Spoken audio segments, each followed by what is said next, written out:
Tasneem Al-Kunji. He is the lawyer to Shamima Begum's family. Thank you so much for being with us. We appreciate it. I mean, this must come as a relief to you, but we're hearing, of course, the Home Office is set to appeal this decision.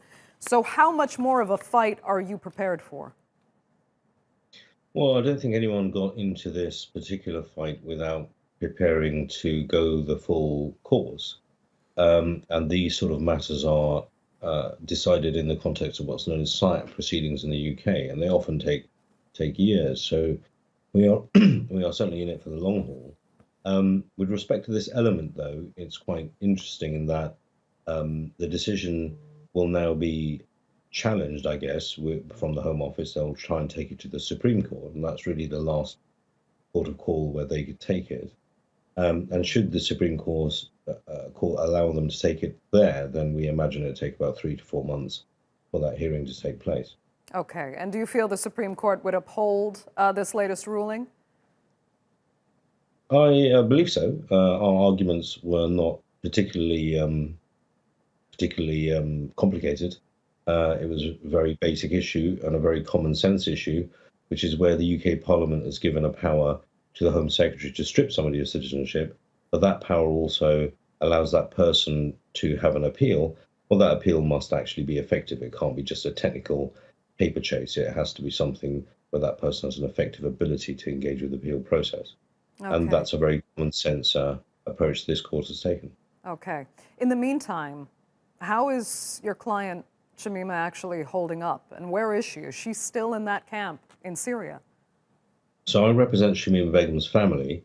Shamima Begum herself is separately represented. So we brought the case by proxy through her family initially, and then she's represented separately. So she's still, unfortunately, in Al Roj camp in Syria. Okay. You know, for those in the UK, though, who agree with the Home Office and believe, she is a danger to society because, well, she's never shown remorse, they say, and she may still subscribe to extremist messages. What do you say to them? Well, I mean, that's all speculation. So what people in the UK see or hear is clips from reporting of journalists at a camp in Syria where she's surrounded by ISIS supporters. And thank God we don't live in a world that judges people just by media. We still have courts, and those courts operate on the basis of fairness, whereby actual evidence is brought, not speculation or hearsay. And so what we have always argued for is that Shamima Begum is put into conditions whereby we can rely on her testimony. She faces formal accusation. This government, the previous Home Secretary, has made no bones about saying that she's a terrorist. Well, that's a criminal offence. And so she should be accused in a criminal court in the UK, and evidence should be brought of that. But what this government has done is throw an accusation at somebody and then stretch every sinew to try and stop that person entering a court so that they can't defend themselves. And that is manifestly unfair. Okay, so if she does come back to face these accusations and she is tried, most likely, for joining a terrorist group, do you think she should be actually tried as the minor that she was when she left to join Daesh at the age of 15? Or should she now, because she is an adult, stand trial as such?